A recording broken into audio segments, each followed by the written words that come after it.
Hello and welcome back to episode 5 of our new series where we interview people behind the scenes on the Cambridgeshire restaurant scene. And today we've got the owner of Le Spice in Ely, which is one of my personal favourite Indian restaurants. We have Amin. Hello. Hello. Thank you very much. Nice to meet you. Thank you very much for taking the time to speak with me. So for people who are watching and don't know Le Spice, can you just tell them a little bit about the restaurant and what sort of food it does? Le Spice in Ely, we are based in Forehill. We've been here about 15 years, coming to 16 years now. We do fine dining, well as your normal favorites, but we concentrate more on Eastern Indian, like well, we do whole India, but more like Bangladeshi Indian cuisine, infusion with our chef always changes the menu and we create our own thing. So it is what we do is like use Indian spices, but we create our own curries and stuff such as like lamb shank, salmon steak. I love your lamb shank. And, love it. And tilapia special, fishes and all that kind of stuff. So, you've got your normal favorites and plus you've got our specialities which our chef create in the kitchen. Okay. And tell us a bit about yourself. So, where is your history, and like where were you from, and like how did you end up in Ely, and what made you open up Le Spice? Well, I'm from London way. Yep. 1996, I came to March in Cambridgeshire. Oh yeah. That was my first restaurant, and it was really great place. And then we looked into various other places, and we had one in Ipswich as well. In 2006, I think. 2009 we came to Ely. And you've been here as long as I can remember, so it's been a long time. Long time. Yeah. Yeah, we are. So that's how I moved to Ely. It's lovely, fantastic. I just love the place and people here. And what sort of challenges have you faced, not just lately, because I know it's hard out there, but just generally over the 16 years you've been here, what kind of challenges have you faced over those years? The main challenges are as usual, as always, is the energy bills and supplying cost. Day-to-day running is very challenging. I hear that everywhere. Yeah. It's absolutely madness. The prices are going up and up and up. And I think personally, I don't know, it's like, all this, what we sell is 20% VAT. And when we buy our raw material, it's 0% VAT. So the climb back on those, not very much. You're not the first person to say that, actually. I've interviewed other restaurant owners and they've all said very similar things. So I don't think you're alone there. It's really tough out there at the moment. There's just costs going up all over the place. Energy, wages, the cost of ingredients. It's just horrendous. Absolutely, I totally, that's what is making, the challenges are coming up, and it's like, you got to use the raw materials that you use. It has to be where you can go back, use the top ingredient and the suppliers, and come to close to the ingredient, the organic ingredient as possible. Yeah. You can't use the cheap stuff. It must be hard because people obviously still want to pay the same prices as what they did before inflation got out of hand, but they still expect the same quality, and you just can't do it. You have to kind of balance it out. Choices. This is why, because the problem with this Indian, I think people associate Indian restaurant with like cheap night out, but it's not anymore because all the if you want quality, you have to pay. And I think Indian Bangladeshi food has always been blessed in that it was always about 20% cheaper than Chinese and Italian, and even though everything's gone up, it's still cheaper, but it doesn't feel like it is anymore. But it actually is, because everything's got up relatively. So I think Indian Bangladeshi food is still cheaper. It just feels expensive compared to what it was. Yeah, people want everyone. Even myself, I want to pay 2010 price in 2025, which is like it's not possible anymore. So obviously the inflation is the big part, and the energy and the wage bill, as you mentioned, is absolutely. But you're doing well. Like every time I come here, it's always busy, and people seem to speak very highly of the restaurant wherever I go. So you're obviously doing something right. Well, I can't really appreciate local people. They've been supporting me through thick and thin, and I appreciate that. And our chef is brilliant, and I Yeah. try to, you Yeah.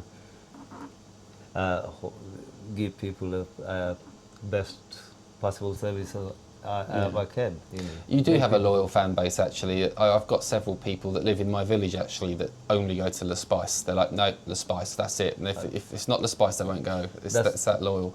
Yeah, that's how I survive. I mean, you know, the connection that you make over the years with the people is they're not just your customers. You know, over the years they become your, you know, you become part of the community, and they become your friend. You become their They friend. do, yeah, exactly. Especially over all those years. If you've got someone that's been coming for 16 years, that's a friend, isn't it? Not just a customer. It's You know. another generation of people growing up as well, isn't it? You know, Yeah. yeah. A question I've been meaning to ask you, because I've made no secret on the Cambridge Foodies blog that your lamb is the best in the city. Like, I love your lamb. I don't know what you do with it or where you get it from or what it is, but it's just amazing. And for anyone watching, if you do come to Le Spice, get the lamb. Get the lamb. Seriously, it's amazing. I'm willing to stake my reputation on it. Where'd you get it from? Is it a secret or? Thank you, Simon. I really appreciate that. Right? No, thank you. It's just the absolutely. truth. It's just thank the you truth. very much. Yeah. This is the how you cook. This is not my secret. It's my chef's secret. So you know. Well, you said it's he's how he does brilliant. it, you know, and he is amazing, and he's been with me for past 14 years as we've been here. And we, you know, he's still going strong. So he's fantastic. He does it. I don't know how he does it. Well, sourcing must come into it as well, because I mean, with lamb, I think cooking's a big part of it. It goes too tough quite easily, but I think you need to get quality lamb as well, don't you? You have to get it from the right places. So you know, you know, you never go cheap. I mean, the source, yeah, we use the good reputable suppliers. So, Yeah. And what particular dishes are you proud of on your menu? Is there a standout couple that you would say, if you're coming for the first time or you've never been before and you're coming to the Spice, what should you order just to kind of get the best of what you have to offer? If somebody coming for, it's sort of like, you know, if you look at the menu, it's quite vast, it's quite big. So it's depend on people's appetite really, you know, what they used to, how spicy or less spicy or medium. We do all sort of different things. But you know, my specialty dishes, I would suggest to anybody, if somebody wants a medium spice, which has got a lot of flavors and everything, Sally lamb, which is a fantastic dish. Sally lamb, Sally right, lamb, yeah. Or somebody who probably wanted a little bit milder could have a tandoori chicken, Mughlai masala, which is a mild dish, served with rice and everything. It's a complete meal as well, so you know, and plus your favorites like biryanis and things like that, which Yeah, goes well. Yeah, well, you've got quite a big menu, and I see a lot of restaurants at the moment are changing, so they're trying to focus on a much more streamlined menu that has less on it, but there's more focus on getting those dishes right, rather than having like a fast menu, and they spread themselves quite thinly. Your menu's quite large. Do you have any plans to change that? We got, I mean, although it's quite large, but we have it streamlined. We got all the, you know, usual stuff like your favorite curries. People still want them, so you got to keep them, like Madras, Vindaloo, Rogan Josh, Buna, Dansak, Patia, all this kind of stuff. You cannot change. That's your fundamental traditional British, Indian, or people would kick off if they weren't on there. And we've got to keep them. And you know, with those, and then I got my specialties, which we do here, what I just said of some of it. So it's not, you know. One of my favourite things about the Spice is that you've got a couple of beers on tap, on draft. A lot of places just do bottles. Some don't serve alcohol at all. I think you've actually got Bombay Bicycle. Have you still got that going? That's my favourite. That's selling a lot. I mean, you know, so good. That's made by Kingfisher, and it goes with the curry.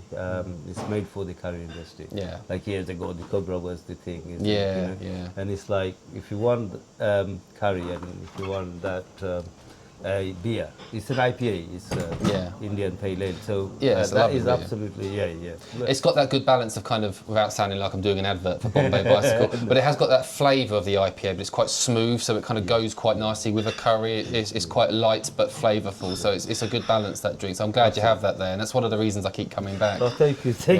Yeah, I'll put you one in a minute. Well, thank you. Yeah, I wasn't hinting or anything, but Generally speaking, you know, the spice is lasted a long time now. It's seen restaurants come and go. Restaurants are opening all the time, then closing down 5 minutes later. Ely's getting more competitive. It's become a real foodie hub, you know. But you're still here. You're still. We always had a lot of restaurants in Ely. You know, all different. I mean, you know, probably more so now than before, but still we had a lot of restaurants in Ely.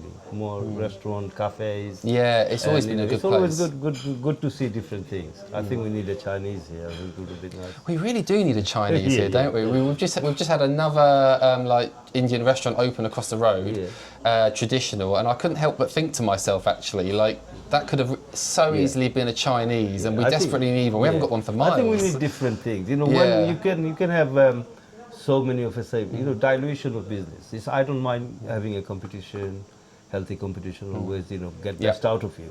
But when you have too many of a kind, that's the dilution of gets a bit generic. So nobody does quite enough to survive. But hopefully, touch wood, you know.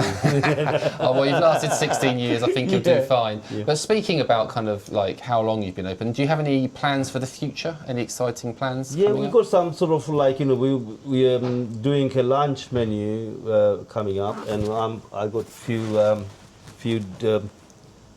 dishes, you know, new dishes adding to the menu as well. You don't normally open at lunchtime, do you? We are open lunchtime. Okay, Only Friday we don't open on lunchtime. But Okay. apart from that, we open lunchtime. So I'm introducing lunch menu, which is very good value for money. It's £14.95. I think you get small wine or a half a lager and starter and main. A lager for lunch, I like it. Or a soft drink. Will it have a brunch element to it, or is it just going to be strictly lunch? No, this will be. Okay. Oh yes, I see. Yes, our standard lunch. That's good standard stuff. lunch menu. Yeah. Well, thank you very much for taking the time to speak to me. Simon, you are always welcome. And thank you very much for coming. Yeah. I really appreciate absolutely. it. I'm always here. I don't get here as much as I would like, but I do try and keep myself consistent. We do miss you. You know? Yeah. I think you should be here more often. Stop it. But yeah, like I say, one of my favourite restaurants in Ely has been for a while. The Spice, if you are in the area, make sure you pop by. It's got my personal recommendation, and try the lamb. That's what I would say from this interview. So thank you very much, and take care. Thank you. Thanks for watching. Don't forget to like and subscribe. Cheers.